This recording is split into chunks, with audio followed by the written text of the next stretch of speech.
Bom dia ao público que está nos escutando. Nós somos alunos do terceiro semestre do curso de Direito. Estamos fazendo um podcast de um trabalho de extensão sobre superendividamento. É um podcast que vai trazer uma linguagem bem tranquila, mas um tema que não é tão tranquilo, né? Nos chamamos Diego, Guilherme, Henrico e Murilo. Quem está falando é o Diego. E nós pretendemos falar sobre as causas do superendividamento aqui. Temos o objetivo com esse podcast de não só falar as causas, mas abordar os riscos desse tema também, introduzir o tema primeiramente e mostrar como o sistema jurídico aborda esse tema que é tão impactante nos dias atuais. Aí nós vamos começar falando um pouco agora sobre a introdução ao tema, né? O que é o superendividamento? Murilo, o que é que tu acha que está relacionado a esse tema? Bom dia. Primeiramente, bom dia, pessoal. Sou o Murilo. E, bom, o superendividamento, o nome já é autoexplicativo, mas ele nada mais é que o compromisso com dívidas atuais e futuras que possam comprometer a sua subsistência, né? Com essas dívidas que você adquire, você compromete uma alimentação segura, né? Você pagar o seu aluguel. Enfim, isso está muito relacionado à cultura do Brasil, né? A falta da aplicação, a pouca aplicação ou a nenhuma aplicação da educação financeira, né, nas bases curriculares do Brasil, que se traduzem nas altas taxas de inadimplência aqui no Brasil, de superendividados, né? E é isso. Como é que tu acha que Guilherme, que a falta de educação financeira, tipo assim, pode atrapalhar, né, as questões de inadimplência no Brasil? Bom dia, né, galera? Então, a falta de educação financeira acaba que pode tornar o endividamento uma bola de neve, né? Porque a pessoa não vai ter controle sobre suas dívidas e aí, seguido de uma baixa renda que muitas pessoas, a maior parte da população do Brasil tem, né? Ela acaba se vendo numa situação em que ela tem uma dívida, ela tem que fugir dessa dívida, mas ela não tem como e precisa viver, precisa sobreviver. Então acaba virando uma bola de neve de uma forma que vai aumentando a dívida dela e ela se vê numa situação cada vez mais de desespero, não consegue manter o foco lá em pagar a primeira dívida inicial e cada vez mais vai aumentando esse problema no Brasil. A gente pode também falar sobre as causas do superendividamento no Brasil. Bom, as causas, sim, a gente pode começar com o vício em compras, vício em apostas esportivas, vício em cassino, que isso leva, principalmente as pessoas de mais baixa renda na população brasileira. Cerca de 70 milhões de pessoas no Brasil, elas são superendividadas. E isso é 1/3 da população brasileira, é muita gente que tem esse problema. Loucura, né? Pois é absurdo, porque... Exatamente. Normalmente 1/3 da população brasileira segue com esse problema, muitas vezes influenciadas por pessoas de alta renda que, às custas disso, se beneficia. Exatamente. É um tema cada vez mais comum no Brasil. Atual, né? No mundo atual.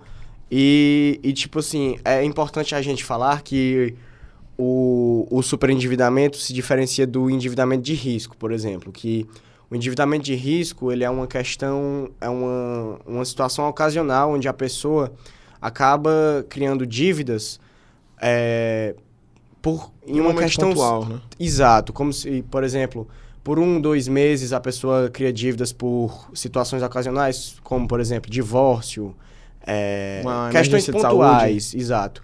O superendividamento não. O superendividamento não ele se diferencia do endividamento de risco nessa situação. Ele está relacionado a uma pessoa que realmente... É um hábito do indivíduo contrair dívidas, né? Exato. Ela realmente não depende apenas só dela mesma para sair da situação onde ela está, né? Porque o problema mesmo não é a dívida. A dívida é comum no Brasil. Muitas pessoas usam dívida como investimento também. Ainda mais a dívida, dependendo da forma como ela é aplicada, ela é saudável. Tipo assim... Exatamente. Ela pode ser uma forma saudável. O problema também é que no Brasil... tem também essa questão que está enraizada, né?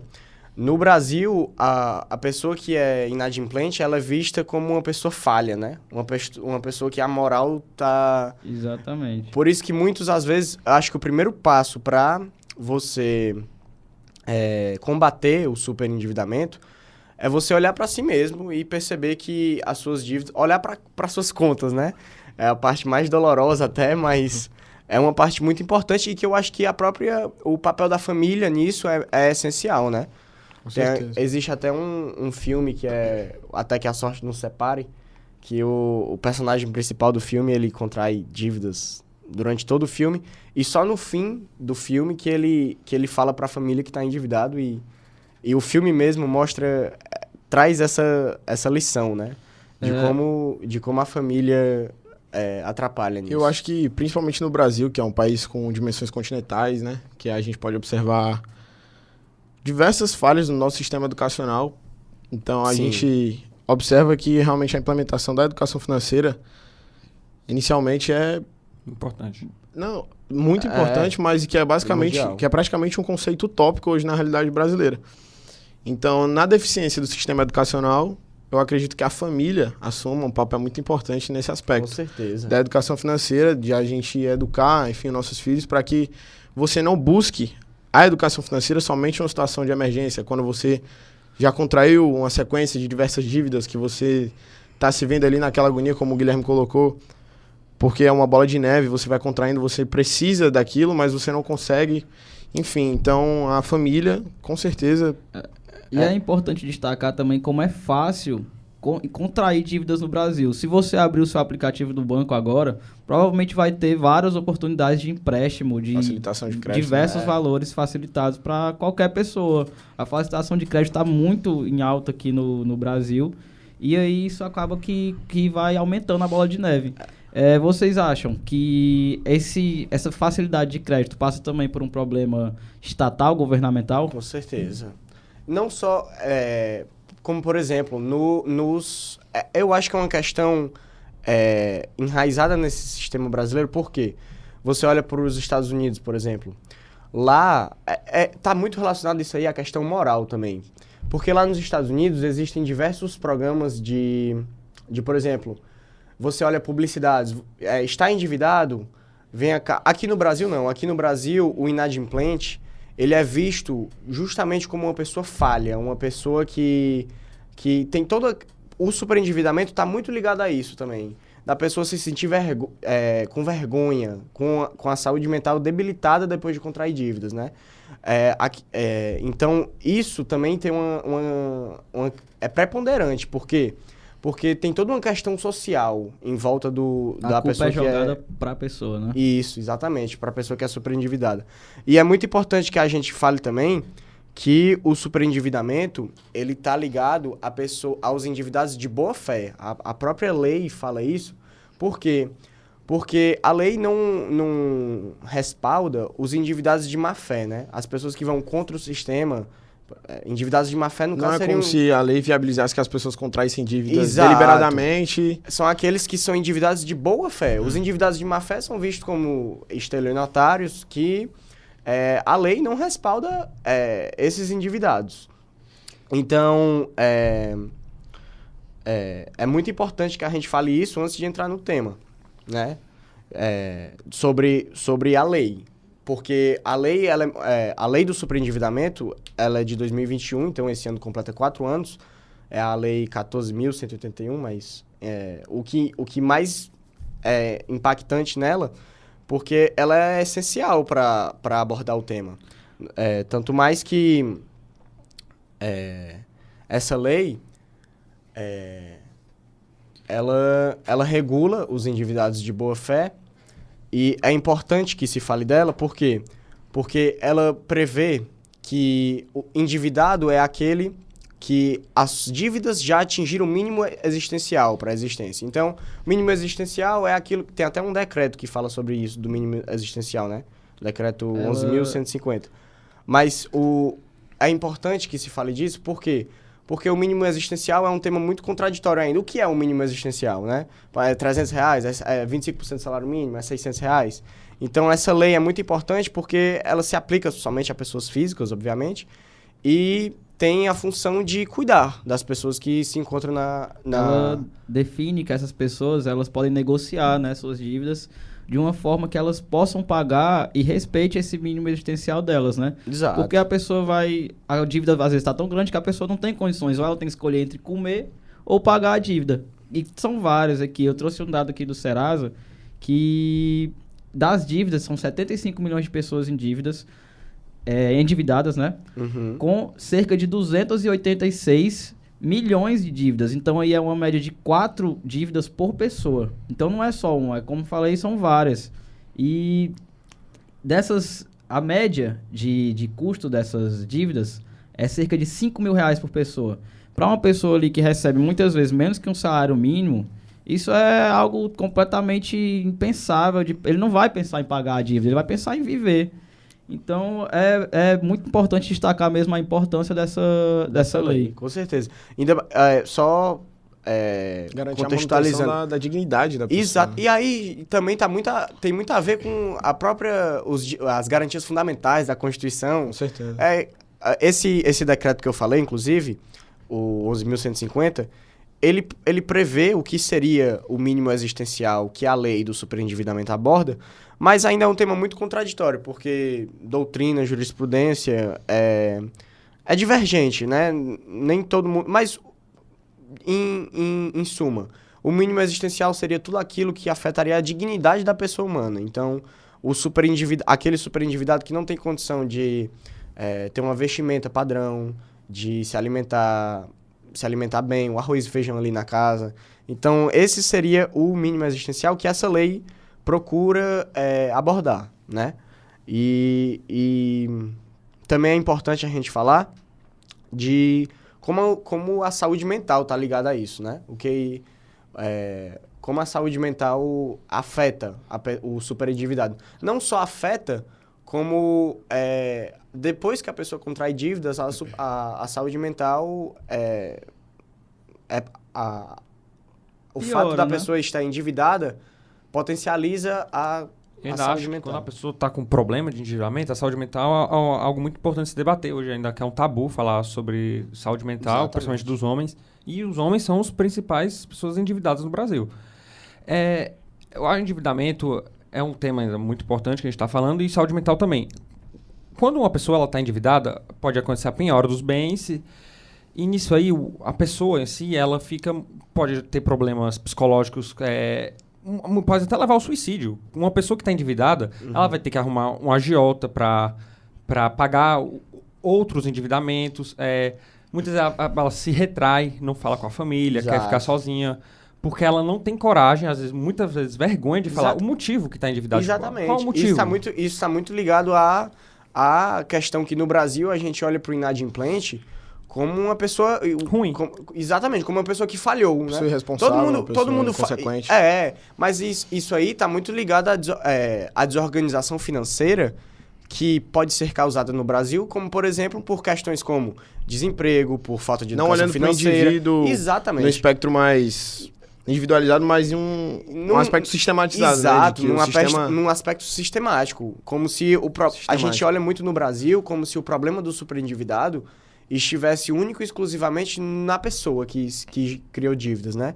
Mas a gente não olha no todo, problema né? como um todo, exatamente. A conjuntura dos fatos. Né? E nisso, como o Henrique bem falou, a criação de dívidas pode extrapolar não mente só da problemas... pessoa. Exato. Como também o indivíduo pode... Se distanciar da família por causa disso. Exato. E a pessoa, naquele momento de fragilidade, de contrair dívidas, a pessoa busca uma saída fácil para aquilo. Então a pessoa acaba caindo na armadilha das apostas, né? Que cai muitas vezes pessoas ricas que ganham. Exatamente, a pessoa acaba caindo na armadilha das apostas com a promessa de um retorno rápido.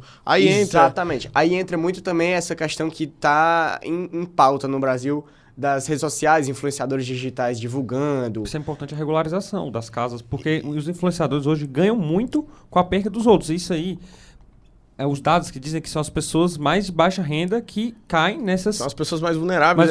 Que caem, porque estão desesperadas, precisando, preciso comprar um arroz. Vou botar o dinheiro do aluguel nisso, porque eu acho que vai dobrar, triplicar, e eu vou conseguir pagar o aluguel, comprar uma roupa, levar minha filha para comprar um ovo de Páscoa, levar para um parque, comer, pagar o aluguel, e às vezes a pessoa perde o dinheiro e fica endividado, sem conseguir o básico. para se manter. É importante destacar também essa busca desesperada por dinheiro fácil, né? As pessoas acabam se endividando nesses jogos de azar, com muitas pessoas que fazem golpes, prometem, você vai investir tanto, vai investir R$ 500 e eu volto 3 mil daqui a 2 semanas. Isso não existe, não existe em canto nenhum, não existe no mundo um retorno desse nível. Mas aí, dada a realidade brasileira, onde as pessoas não têm tanto acesso à informação, principalmente o público mais velho e os mais novos, se tornam muito vulneráveis a esse tipo de proposta, a esse tipo de conteúdo. Falando nisso aí, pra ti, qual é o melhor forma de se começar a idade sobre a educação financeira? A melhor forma de se começar? Pra mim, o mais cedo possível. O mais cedo possível. Mas o mais cedo possível, desde que a pessoa... Mas na escola ou em casa? Na escola. Pra mim, na escola, deveria a educação financeira ser uma matéria obrigatória no ensino fundamental. Eu creio que no ensino fundamental 2. Porque o ensino fundamental 2, o adolescente já está cada vez mais vulnerável. E ele já tem acesso ao dinheiro, né? Exato. Mas eu acho também importante o ensino fundamental 1, porque às vezes a criança leva, o pai dá R$ 10 para comprar o lanche. Mas a criança, não vou comprar, às vezes paga fiado e faz outra coisa com os R$ 10. E também acho que é importante desde o começo também. Agora, porque todo mundo lida com dinheiro. Uma criança do 4º ano, 3º ano, já lida com dinheiro. Exatamente. Agora, a partir do momento, um tema importante pra gente falar, né? A partir do momento que a pessoa contraiu dívidas, a gente precisa debater os caminhos para sair do superendividamento, né? E como a gente já falou aqui, às vezes o primeiro caminho é o mais difícil, que é você olhar para si mesmo e perceber que está endividado e reconhecer e ir atrás de ajuda. Porque muitas vezes o superendividado não depende só mais dele para sair de onde ele está, né? Do fundo do poço que ele se encontra. Porque é complicado, porque a partir do momento que ele contraiu essas dívidas, isso afeta as prestações futuras dele. Então, é importante... Tu acha mesmo que o primeiro passo a ser dado, ele se configura como o mais difícil pro restante do caminho? Concordo 100%. Eu acho que a gente olharmos para si mesmo, eu acho que é o primeiro passo, é o passo mais difícil, né? E ainda mais em um lugar onde a gente vê que muitas vezes os valores são invertidos. Uma pessoa deixa de garantir um plano de saúde, por exemplo, para comprar um iPhone do ano, né? A pessoa, enfim, às vezes parcelando não sei quantas vezes, comprometendo. Isso aí tá completamente relacionado à educação financeira. A educação financeira é a educação como um todo, né? Que a pessoa deixa de priorizar o que que é básico para a existência dela, para viver, enfim, daquilo que é status, daquilo que... Isso é muito importante porque o superendividamento, apesar de não estar, digamos assim, inteiramente relacionado à educação financeira, porque existem outras causas como desemprego, questões sociais mesmo, problemas sociais, mas é uma questão psicológica. Dívidas relacionadas a consumo estão inteiramente relacionadas à educação financeira, à saúde mental. Então, por isso que é importante a gente falar sobre esses caminhos, né, para sair do superendividamento, que esses caminhos nada mais hoje em dia a gente tem a bênção, digamos assim, de ter meios de solução de conflitos, meios consensuais, né, de solução de conflitos.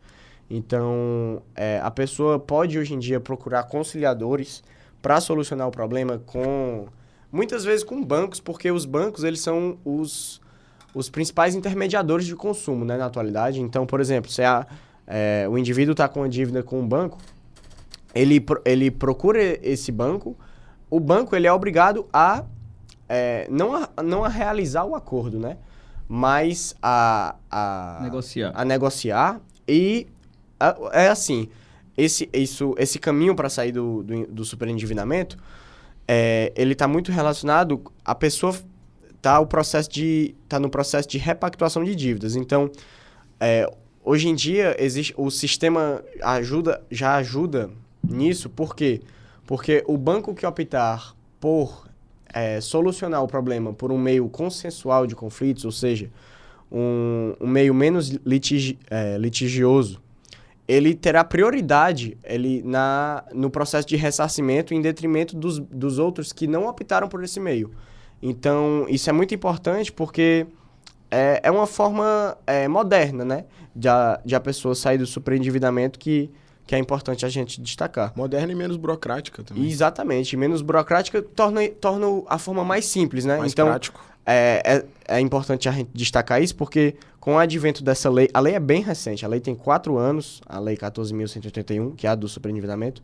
Então, com o advento dessa lei, ela também trouxe novas formas de você se adaptar aos caminhos de sair do superendividamento, que é muito importante a gente debater. Então, para contextualizar aqui nossa conversa, vamos dar um passo a passo de como faz para a pessoa, da primeira etapa, desde reconhecer até o final, de como tentar sair desse endividamento. E nisso, exato. O primeiro passo seria justamente a pessoa reconhecer, olhar aí está muito ligado à questão à saúde mental, questão moral. É muito difícil. E nisso também vale se destacar o papel da família nesse reconhecimento, que é muito importante. Dado esse passo, é muito importante que a pessoa procure um meio consensual de solução de conflitos com um conciliador. Nisso, o Sejus, existem diversos conciliadores que abordam especificamente esse tema do superendividamento, que é importante que a pessoa opte. Não é nem a pessoa, na verdade, que o credor opte por esse meio, justamente por aquilo que eu falei. Ele terá prioridade no ressarcimento da dívida. Então, essa maneira é essencial para se sair do superendividamento. Ele também pode buscar o PROCON, né, a Defensoria Pública, para tentar fazer uma audiência de conciliação para buscar isso, né? Exatamente. Então, essas seriam as maneiras mais fáceis.